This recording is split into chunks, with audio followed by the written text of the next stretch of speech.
Kristo ashimwe bene data mudukurikira ku muyoboro ijambo rya Imana TV.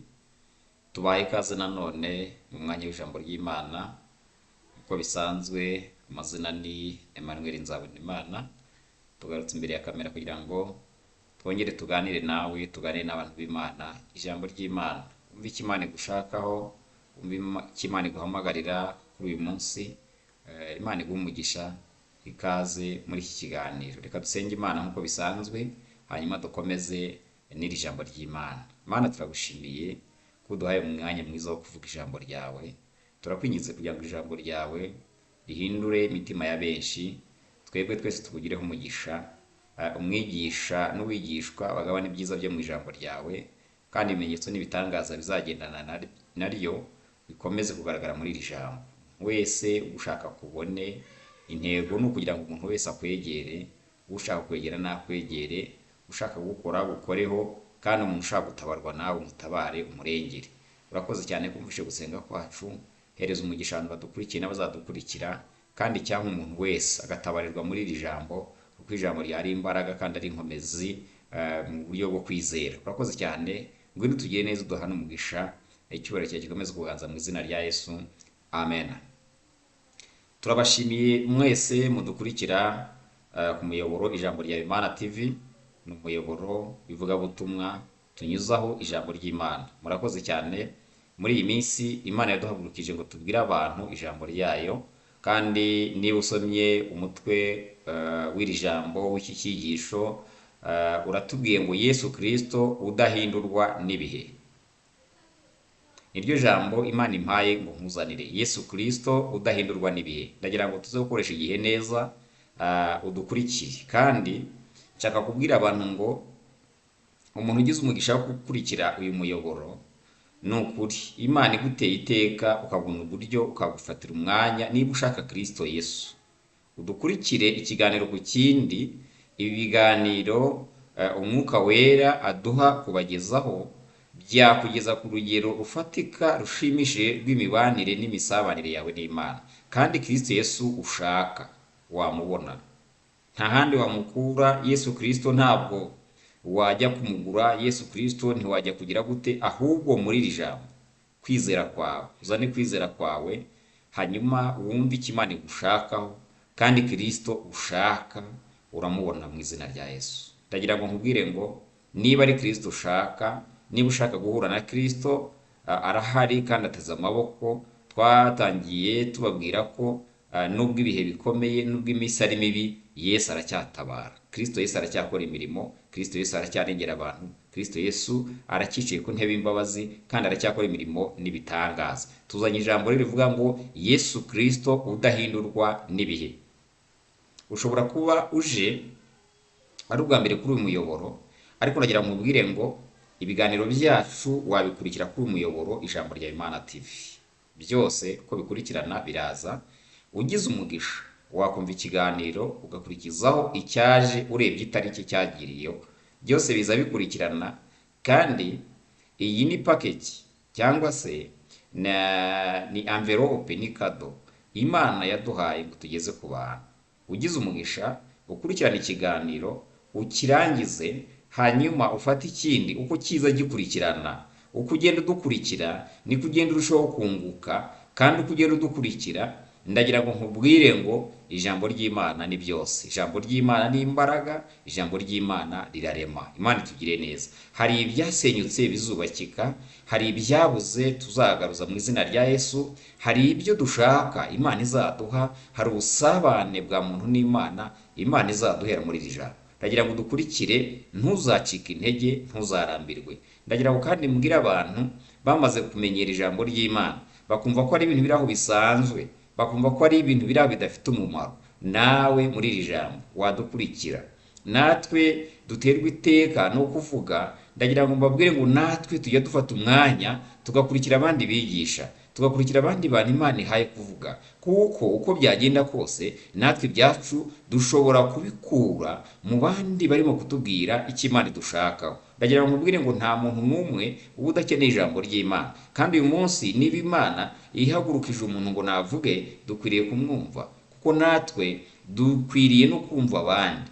Ntabwo Imana ihagurutse umuntu umwe, Imana ihagurutse abantu benshi ngo dukore muri uyu murima w'Imana kandi dukore umurimo iduhamagariye. Ndagira ngo nkubwire ngo rero wowe udukurikiye, wowe uzadukurikira, ufate umwanya wawe ukurikira ijambo ry'Imana kandi urihe agaciro karyo mu buzima bwawe. Imirimo n'ibitangaza bizakoreka. Ukurikira iki kiganiro, Yesu Kristo udahindurwa n'ibihe uzavanamo imbaraga, kandi muri iri jambo uzongera usubizwemo ibyiringiro, uzongera ubone ko ibyo abantu batekereza ko Yesu Kristo ajya ahinduka bishuka ndetse bakibeshya cyane, ahubwo Yesu Kristo adahinduka. Ndagira ngo nkubwire ngo muri iri jambo uzakuramo inkomezi yongera kukwereka ko Kristo Yesu ari wa wundi, ndetse nawe umwakira uyu munsi muzagendana urugendo rwose Kristo atazahinduka mu rugendo muzagendana. Imana iguhe umugisha. Iki cyigisho turaza gufashwa n'imirongo ibitabo bitatu tugiye gusoma, turabisomera rimwe niturangiza tuvuge icyo Imana iduhaye kuvugana n'abantu.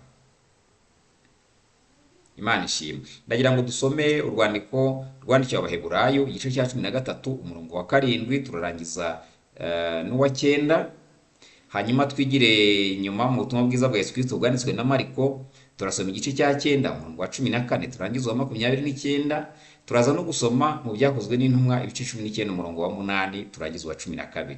Aha hose hatwereka uwo bita Yesu Kristo tuvuga, hatwereka uburyo Kristo Yesu adahinduka, hatwereka ibimenyetso n'ibitangaza Yesu ubwe yakoze akiri mu by'ubuzima, kandi akatwereka n'ibimenyetso n'ibitangaza yagiye akoresha abantu yasigiye uyu murimo. Ndagira ngo mabwire ngo turi ku ijambo rivuga ngo Yesu Kristo udahindurwa n'ibihe. Imana tugire neza. Reka tubanze dusome urwandiko rwandikiwe Abaheburayo igice cya 13 duhere ku murongo wa 7.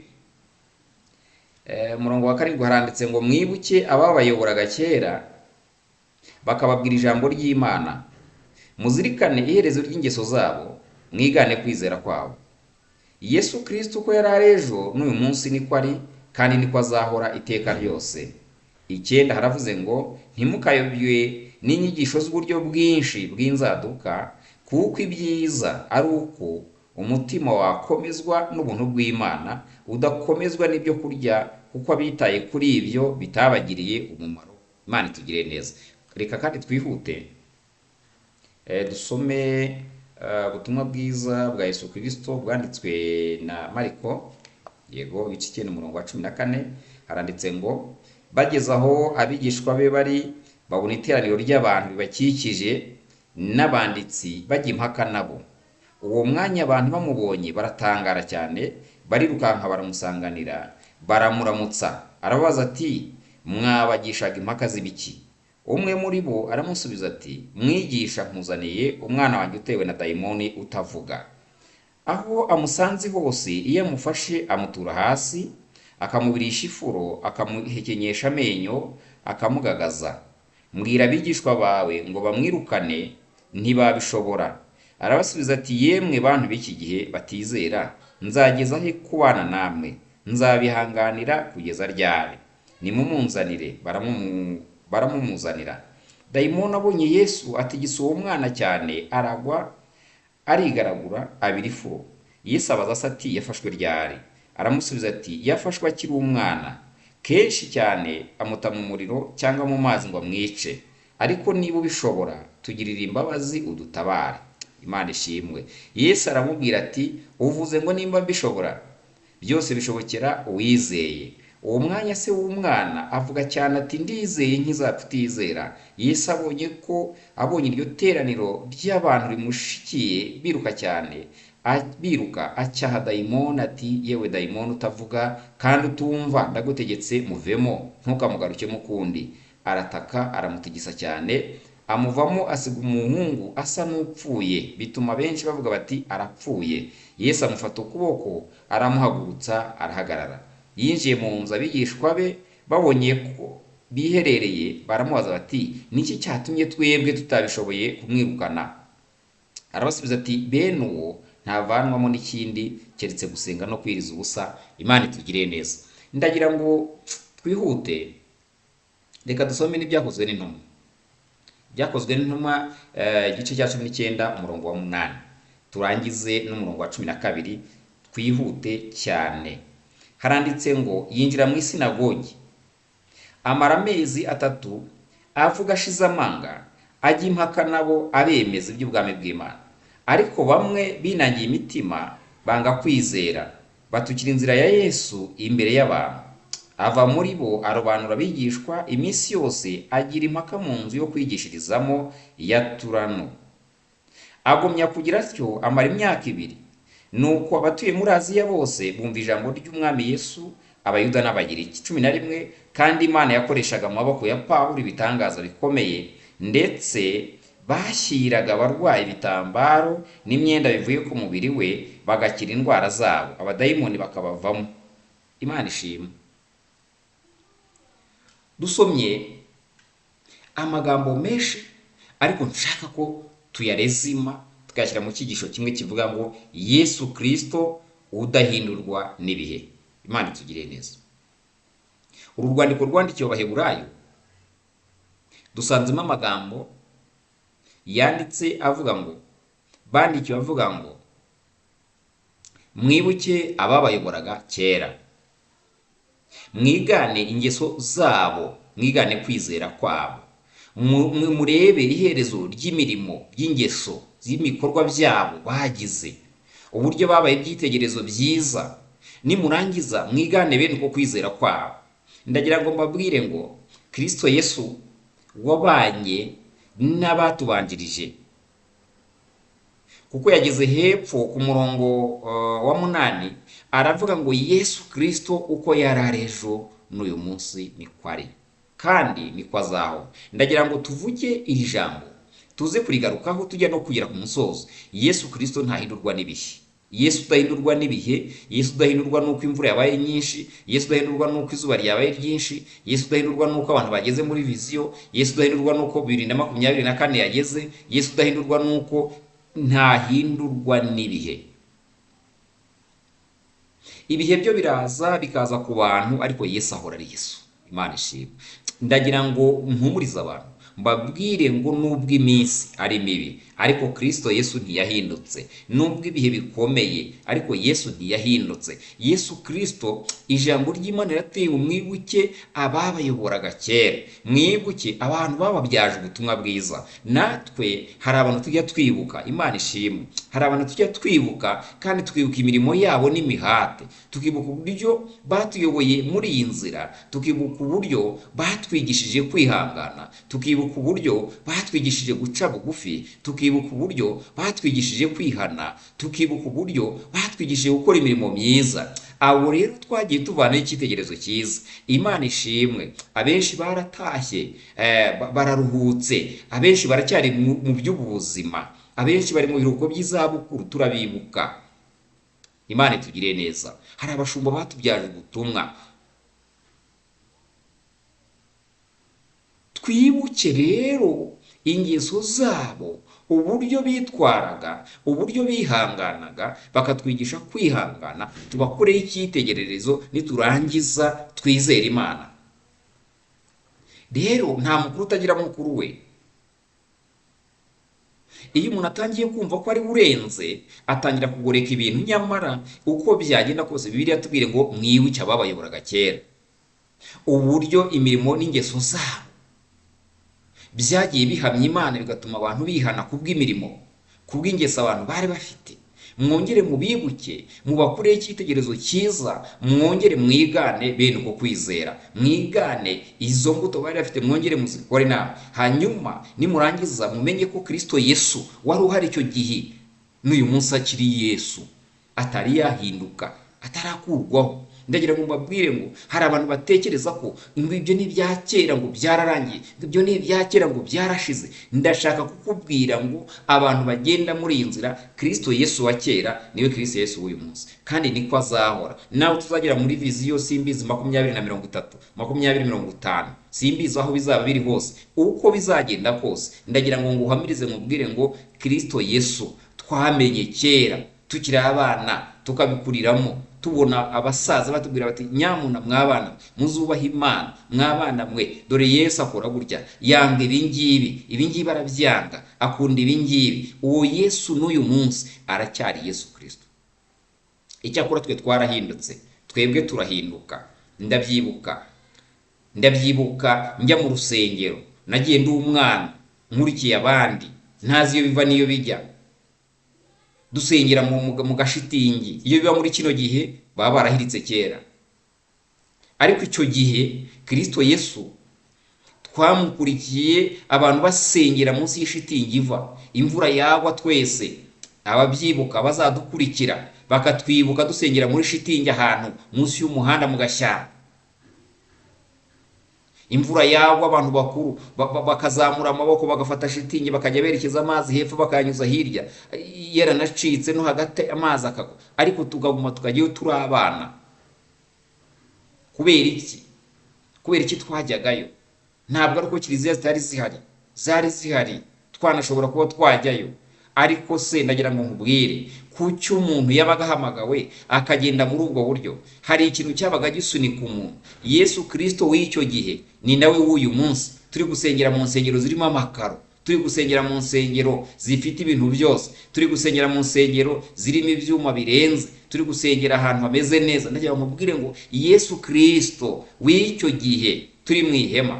Abantu basengeye mu ihema ndabaramukije mu izina rya Yesu. Abantu mwasengeye ku misozi ndabaramukije. Ariko Imana ishimwe yaduteje intambwe tubasha kubaka insengero ndetse nziza zihesha Imana icyubahiro. Ibyo nabyo turabyishimira nk'igikorwa cyiza cy'iterambere twagezeho, ariko Yesu we ntiyahindutse. Imana ishimwe. Hari abantu batekereje ko Yesu yahindutse. Hari abantu bagera mu bihe bakavuga bati ahari ubu byarahindutse. Ntabwo byahindutse. Yesu Kristo wahamagariraga abantu kuva mu byaha, n'uyu munsi aracyahamagarira abantu kuva mu byaha. Yesu Kristo wabwiraga abantu ibyo kwihangana, n'uyu munsi aracyabwira ngo nimwihangane. Yesu Kristo wabwiraga abantu ngo ntabaza ndagutabara, mubwire ibikomeye biruhije utamenya bihishwe, n'uyu munsi niko akibwira abantu. Aracyabwira abantu ngo ntabaza ndagutabara. Mbese Yesu Kristo ntiyahindutse, ariko twebwe twarahindutse kandi turahinduka. Ubu uyu munsi umbonye uku ndi kuvugana nawe, ntabwo wabona ko ndi muri cya gihe nyine nsengera munsi ya rya hema. Ntibishoboka. Uyu munsi ibintu byarahindutse. Uyu munsi narakuze, nabaye umugabo, ubwanwa bwaraje, narashatse, narabyaye, ndi umugabo ndakuze. Hari n'abandi batubanjirije, hari abari imbere yacu twasenganye muri ibyo bihe bakuze kuturutaho. Ndagira ngo nkubwire ngo rero Yesu Kristo twabonye iyo minsi, Yesu Kristo twabanye nawe muri icyo gihe, abadayimoni bagahunga, tugasengera abantu abadayimoni bakiruka, tugasengera abantu bagakira indwara. Yesu Kristo wakoraga icyo gihe n'uyu munsi aracyakora. Imana ishimwe. Ahubwo twe dukorana nawe, dukorana na Kristo Yesu, nitwe twahindutse dushaka no guhindura ibintu uko tubishaka. Ariko ndagira ngo mbabwire ngo Yesu we ntiyigeze ahinduka, ntahindurwa n'ibihe namba. Imana ishimwe. Yesu Kristo twamenye twambara ibirenge, ni nawe twamenye twambara inkweto. Yesu Kristo twamenye tutarajya kwiga, ni nawe twamenye turi mu mashuri. Yesu Kristo twamenye tukiri insuzugurwa, ni nawe twamenye na n'uyu munsi Imana yaratugiriye neza. Ndagira ngo nkubwire ngo nta hantu Imana itavana umuntu, nta naho itamugeza. Umuntu warahinduka, kandi umuntu akagenda agira etape, agira inzego agenda ageraho, akava ku rwego rumwe akajya ku rundi. Ariko Yesu ahora ari Kristo Yesu. Ndashaka kubwira abantu batekereje ko Yesu yahindutse, batekereje ko ibintu byahinduye isura, akavuga ngo ubwo tugeze muri viziyo ngo amajyambere yaraje, ngo Yesu wabwiraga abantu gukora ibi ngibi, ngo uyu munsi ngo nta kibikeneye. Ndagira ngo mubwire ngo Kristo wigishijwe, Kristo wamenye. Ese ubundi Yesu mwarahuye? Imana idufashe kandi Imana itugirire neza. Imana idufashe tuzategura ikiganiro, tuzabagezeho ijambo, Imana ishimwe, ry'uko mukwiriye guhura na Yesu, ry'uko umuntu wese akwiriye guhura Yesu akamumenya, apana ibintu byo gutera waraza, atari igipindi. Imana ishimwe. Atari ibintu by'igipindi, atari Yesu wo mu mateka, ahubwo ari Yesu wa nyawo. Yesu rero ntahindurwa n'ibihe. ingoma z'ibihugu zibaho zikavaho, hakaza izindi, zikavaho hakaza izindi, zikavaho hakaza izindi, amateka agahinduka, iterambere rikaza, ariko Yesu ahora ari Kristo Yesu. Ndagira ngo wandike aka kantu, wandike ko Yesu Kristo uko yari ari ejo n'uyu munsi niko ari, kandi ikindi isezerano rikomeye rindi ririmo riravuze ngo kandi niko azahora. Imana ishimwe. Ndagira ngo nkubwire, Kristo Yesu akimara kuza hano ku isi, twasomye hariya muri Mariko ibice 9 ku murongo wa 14 twatangiriyeho, abantu benshi bazi bahuye bakurikiye Yesu, bari mu bwinshi bwabo, bavuga bati turebe uwo mugabo, bahora bavuga ngo akora imirimo n'ibitangaza, tujye kumureba. Hanyuma ngo abantu benshi baje aho hari, abantu bagishanya impaka bavuga iby'idini ya Kiyahudi, barimo no kuvuga bati nyamara hari abantu bizeye Yesu, uriya mugabo bita Yesu ni indi myizerere yaje mu bantu, uriya mugabo bita Yesu ni ibindi bintu abantu bagiyemo, kandi idini ryacu rya Kiyahudi ibyo ngibyo rwose twisomera ibyanditswe byacu, ibyo bintu by'uwo mugabo waje avuga ngo ni Imana, ibyo bintu by'uwo muntu waje avuga ngo ni umwana w'Imana ntitubyemera. Bajya muri izo mpaka. Hanyuma rero mu gihe bagishanyaga impaka, Kristo Yesu araza atangira kubaza ati muragishanya impaka z'ibiki? Mu gihe rero batari basobanura neza, hari harimo umuntu w'umugabo wari ufite ikibazo, ahita avuga ati mwigisha, ndagira ngo ubwire ngo izi mpaka abantu bajyaga zari zishingiye ku mirimo Yesu akora, zari zishingiye ku mikorere ya Yesu. Na n'uyu munsi abantu baracyajya impaka, bavuga batari ko Yesu bavuga ahari si igipindi, bavuga batari ko Yesu bavuga ahari si tekinike, bavuga batari ko Yesu bavuga ahari ibyo bintu birakora. Ndagira ngo nkubwire ngo n'izo mpaka na n'uyu munsi ziracyahari. Abantu bibaza ngo Yesu aracyahari, Yesu aracyakora, ese Yesu ni wa wundi, ese ibintu ntibyahindutse? Abantu bazanye igipindi, abazungu bazanye system, abazungu bazanye siyansi. Njya numva abasesenguzi bavuga ngo abazungu bazanye ibintu ngo bidafatika. Ni uko utarahura na Yesu. Iyo muza guhura ntabwo bari kuvuga iryo jambo. Ngo baraje bavana abantu ku Mana yabo. Ninde wayikuvanyeho? Iyo uza guhura na Yesu wari kumenya ko abantu bari barushye, bari bakeneye amakuru abageza ku Mana koko. Ese niba abantu bari mu kuvuga ngo Imana yaje kwigishwa n'abazungu, reka twemere ko iyo Mana yaje kwigishwa n'abazungu, wowe ntayo wabonye? Niba utarayibonye rero ubwo ntayo, ntiwigeze unayishaka, ntabwo wigeze uyikenera. Ariko ndavugana n'abantu babonye Imana, ndavugana n'abantu babonye Kristo Yesu. Aba bantu babonye Yesu nibo mvugana nabo. Ushobora kuzamurikira ukavuga uti ahari ni igipindi, ni uburenganzira bwawe, ariko yaba Kristo yakwiyerekaga. Iby'ubwenge turabifite, amashuri twarayize, hari n'abiza menshi kuruta ayo twize, wene twe twize make. Ariko ndagira ngo nkubwire ngo nta bwenge nta buhanga bishobora gushyirirwaho kurwanya Imana ngo bishoboke. Ahubwo nuko abantu batamenye Imana, abantu batabonye Yesu tuvuga, abantu ntibigeze bamubona. Icyama mukihurira, icyamu Yesu tubwira abantu mugahura, nicyo twifuriza abantu. Imana ishimwe. Abenshi bagiye bagira ngo gukurikira Yesu ngo n'ubujiji, ngo n'ubuswa, ngo n'abantu ndagira ngo nkubwire ngo n'abantu bize bakurikira Yesu kandi babonye Yesu. Ahubwo wowe ushaka guterwa imbaraga n'ishyaka byo kurwanya Kristo Yesu, Imana ikugire neza, icyampa akakwiyereka. Nibyo byambera byiza, mukaganira akakugirira neza, nawe ukaba umugabo nyamugabo wo guhamya Yesu. Ijambo riratubwiye ngo Yesu Kristo uko yari ari n'uyu munsi niko ari kandi niko azahora. Imana ishimwe. Bene data mwakurikiye Yesu, bene data mwamenye Yesu, nimuhumure, Yesu ntazahinduka. Nimuhumure mwakurikiye umuntu udahindurwa n'ibihe, nimuhumure mwakurikiye umuntu udaterwa ubwoba naho iminsi igeze, mwakurikiye umuntu utagira ubwoba bw'ibintu ibyo ari byo byose, ahubwo wari ku ngoma. Imana ishimwe.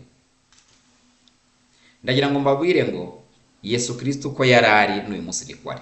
Ahangaha rero bamuzaniye uwo muntu, aramubwiye ati rero nubwo twajyaga impaka barimo bavuga ko udashoboye, ariko ngiye ndimo mbemeza ko ushobora gukiza.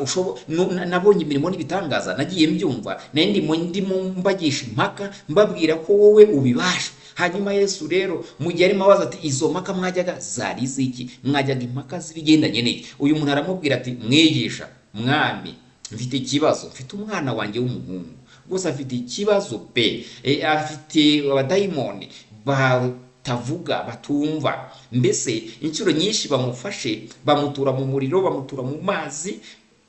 Imana ishimwe. Ndagira ngo nkubwire ngo uyu muntu yari afite ikibazo, uyu muntu wateye intambwe yo kujya gushaka Yesu yari afite ikibazo, ari nkaho ufite uyu mwana, kuko uyu mwana bamuzaniye Yesu, uyu mugabo yavuze ikintu gikomeye, aramubwira ati namuhaye abigishwa bawe ngo bamwirukanemo aba badayimoni biranga. Aho byari bigeze n'impaka twajyaga nuko ababigishwa batigeze babasha kumwirukana, ariko noneho ngewe ndaje ngo twihurire imbonankubone, ndashaka ko mwigisha rwose umwirukanamo abadayimoni, udutabare niba ubishobora, udutabare niba ubishobora, uturengere. Ni nako umuntu wese ushaka Imana aba ameze, aba afite agahinda. Twagiye tujya gushaka Imana turushye, tugezeyo turaruhuka, twagiye tujya gushaka Imana duhorana amarira, duhera mu gitondo turira tukagira n'induru tukarara turira bugacya. Imana iduhoza amarira, Imana iraduhanagura. Imana ishimwe. Haleluya, haleluya. Umuntu uzamurikira wese wahuye na Yesu azatwandikira tubwira ati nanjye Yesu nahuye nawe. Dukeneye abantu bahamya ko babonye Yesu. Imana ishimwe. Haleluya. Turimo turashima Imana, twahuye na Yesu, twaramubonye, dukubitana nawe turamwibonera. Uyu mugabo aravuga ati naje kugira ngo ngewe duhure, kubera ko abigishwa batigeze bashobora kumwirukanamo aba badayimoni. Hanyuma ngo uyu mwana bamuzanye, arangije ngo aravuga ngo nzageza ryari kubana n'abantu b'iki gihe batizera. Mu yandi magambo niyo yakavuze ati aba bigishwa rwose kuki abantu batizera, kuki bahora bafite impaka, batamenya neza ko Imana yabagendereye. Ariko aravuga ati ntacyo, nimumuzane. Hanyuma uwo mwana bamuzanye rero, ngo ageze hafi ya Yesu, ngo abadayimoni bamenya ko Kristo Yesu, bamenya ko bageze ahantu batagomba gukinira, hadakinirwa. Ngo baramutigisa cyane, bamukubita hasi, ngo abirifuro. Atangiye kubirifuro, yigaragura hasi. Ngo Yesu abaza uyu mubyeyi, aramubaza ati uyu mwana yafashwe ryari? Ariko umubyeyi aramubwira ati yafashwe akivuka. Mu yandi magambo uyu mwana yavutse ariko ameze. Ibaze imyaka yamaze kugera igihe avuga ngo, uyu mubyeyi yavugaga ngo iyo aba badayimoni bamufashe bamutura mu muriro, bakamutura mu mazi, bakamutura he. Uyu mwana yari amaze gukura, uyu muhungu yari akuze. Ariko Imana itugiriye neza. Ndagira ngo mubwire ngo uri umubyeyi ukagira uyu mwana wavutse ameze gutya, akageza muri kino gihe akimeze gutya, ndagira ngo nkubwire ngo waba ufite agahinda kageretse ku kandi utabasha kudetermina ngo uvuge ngo agahinda mfite kangana gutya. Nyamara uyu muntu yari ababaye, uyu muntu yari afite ikibazo gikomeye, bituma ajya gushaka Yesu. Rero ndagira ngo mubwire ngo nawe niba hari impamvu ituma ujya gushaka Yesu, ngwino kuri Yesu. Yesu aracyahari, Yesu aracyaboneka, aracyatabara abantu, aracyarengera abantu. Ntabwo yahindutse. Oya, ntihazagira umuntu uguvuga ngo Yesu yarahindutse. Ntabwo Yesu yahindutse, n'uyu munsi aracyakora. Imana ishimwe. Haleluya. Umuntu udukurikiye ndagira ngo mbabwire ngo Yesu ntabwo yahindutse. Yesu amaze kureba agahinda uyu mubyeyi afite, hanyuma uyu mubyeyi yamubajije ati yafashwe ryari? Aramubwira ati yafashwe akivuka. Mwigisha, niba wabishobora, niba wabibasha, niba wabishobora, dutabare. Mu yandi magambo, ntacyo ntakoze, amahirwe asigaye, amahitamo asigaye ni kuri wowe. Niba wabishobora, dutabare. Ariko Yesu ngo aramubwira ngo uravuze ngo niba nabishobora. Amwe ati reka da, ni wowe ubwawe ufite igisubizo. Muri wowe imbere bishobokera wizeye. Wowe niba wizeye birakunda. Uyu mugabo ahita avuga ati mwigisha, oya ndizeye rwose, nkiza kutizera. Niba hari n'ibyo ntizeyemo bitarimo, avuga ati binkize, ndizeye. Yashaka ko umwana akira, avuga ati icyo wansaba cyose nagikora, ariko umwana agakira. Mbese Kristo Yesu aragusaba iki? Uramushakaho iki wowe? Ni icyo agusaba ni ukwizera. Mbese wizeye Kristo w'i Nazareti?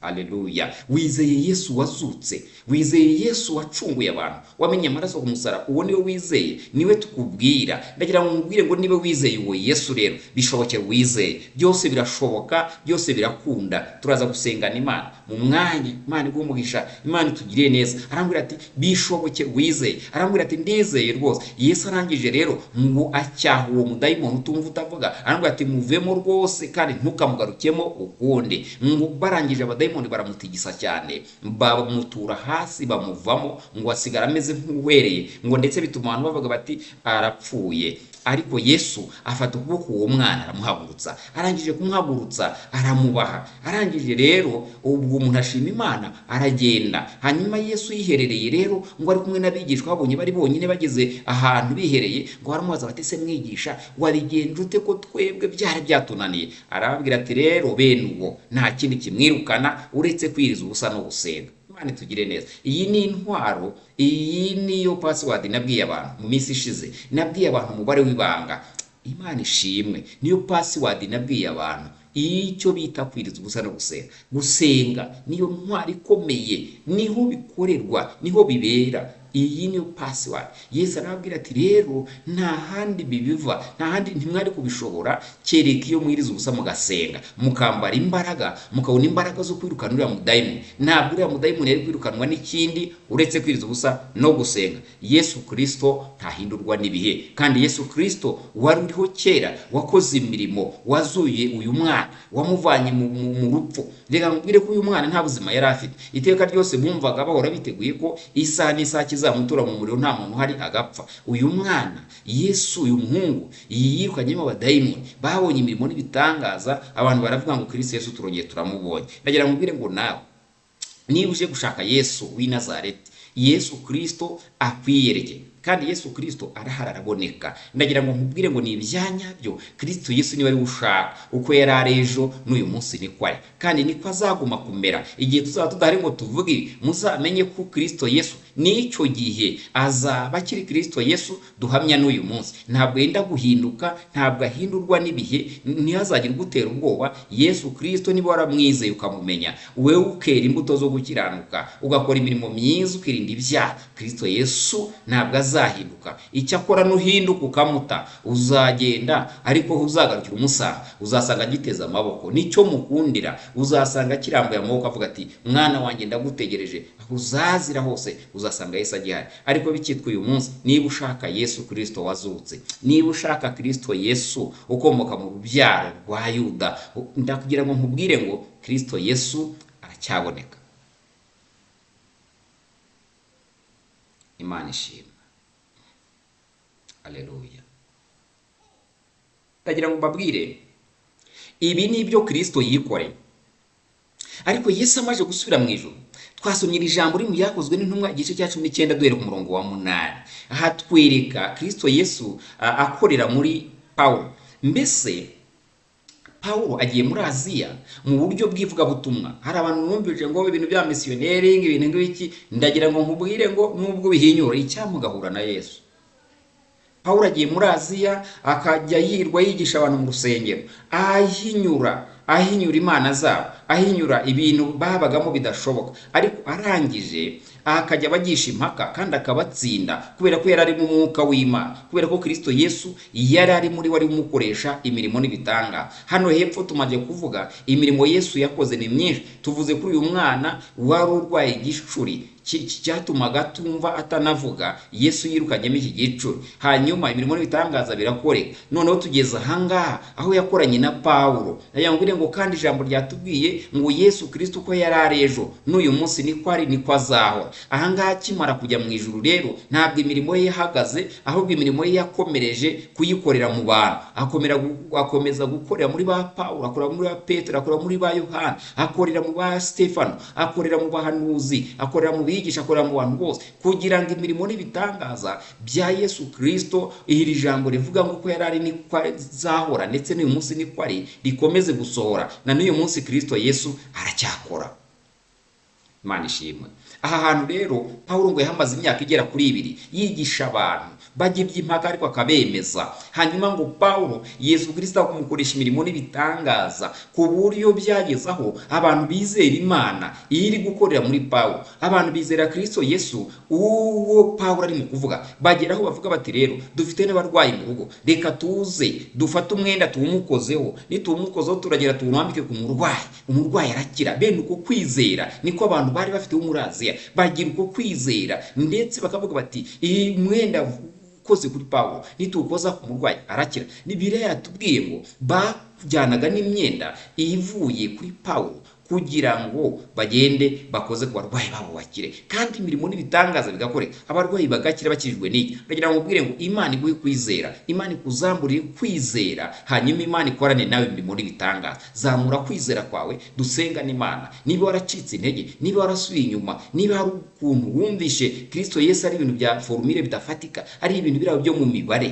y'abantu batabasha gushyikira, ndagira ngo uzamure kwizera. Mbese urizeye? Yesu yabwiye umugabo abwira ngo uravuze ngo ndabishobora, avuga ati bishoboke wizeye. Yesu Kristo yakoze imirimo kandi amaje kugenda.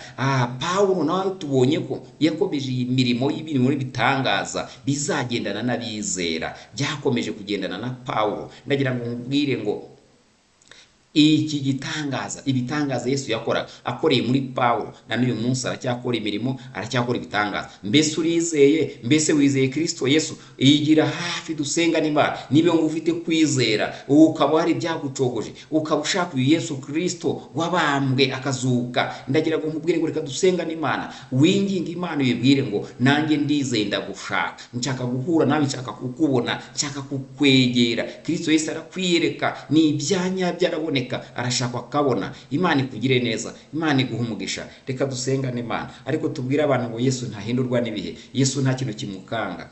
Uyu munsi abantu benshi insengero nyinshi zirafunze, abandi barimo gusenga, ibyo ntacyo bitwaye. Yesu ntabwo ahindurwa n'ibihe, nta nubwo akangwa n'iminsi. Icyakora twebwe nk'abantu bamwe dufite ubwoba n'impungenge, abandi turababaye nyine, ariko Yesu nta kibazo afite. Ndagira ngo nkubwire ngo uko byamera kose ibihe birahinduka, ariko Yesu ntahinduka. Nimureke tube ambasaderi beza, naho twaba urusengero rwavuyeho, dushaka uburyo twera imbuto, dushaka uburyo dukorera Imana. Ntawakubujije gukorera Imana, ntawakubujije kuvugira Imana. Nimuhaguruke dukore umurimo mwiza, twubake igihugu cyacu kandi n'igihugu cy'ijuru, ubwami bw'ijuru nabwo tubukorere nk'abazabujyamo. Murakoze cyane, Imana ibahe umugisha. Ntihagire ikintu kiguca intege, ntihagire ikintu kigukanga, ntihagire ikintu kikuvana ku Mana, ahubwo wongerwemo imbaraga. Muri iyi minsi usubizwemo intege, naho uhasengeraga hatari gusengerwa. Ndagira ngo nkubwire ngo Yesu Kristo aracyahari kandi numuhamagara arakwitaba, numushaka uramubona, aracyatabara, aracyarengera abantu.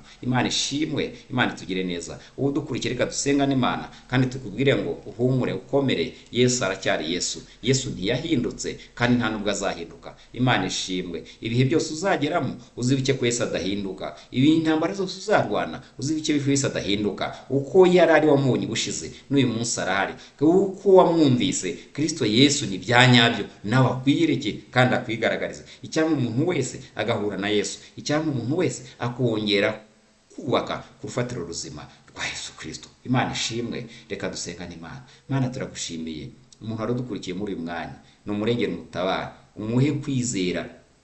Wabwiye umuntu aramubwira ngo bishobokera uwizeye, aravuga ati nkiza kutizera. Hanyuma urangije ucyaha abadayimoni bari muri umwana ngo baramutigisa cyane, abantu bagira ngo arapfuye, ariko umufata ukuboko arahaguruka aba muzima baho. Ndagira ngo muri uyu mwanya Mana dusengere umuntu wese wari waracitse intege akumva ko bitacyemera, bitagishoboka, utagitabara, utakiboneka, umwiyereke, umwigaragarize, umwiyereke Imana kubone, umwiyereke agukoreho, kandi imirimo n'ibitangaza bizagendana n'abizera bigaragare muri uyu mwanya, kugira ngo abantu bose bizere izina ryawe, kandi izina ryawe ryongere rigire agaciro mu mitima y'abantu benshi. Abantu benshi bari baratakaje ibyiringiro, n'ubongere ibyiringiro mu izina rya Yesu. Urakoze Imana, utabara abo gutabarwa, urengere abo kurengerwa mu izina rya Yesu Kristo. kandi cyangwa umuntu wese urimo guhinyura mwami wacu Yesu Kristo akabona ikimenyetso cy'ibyiza, ukamugenderera, ukamwiyereka akakubona,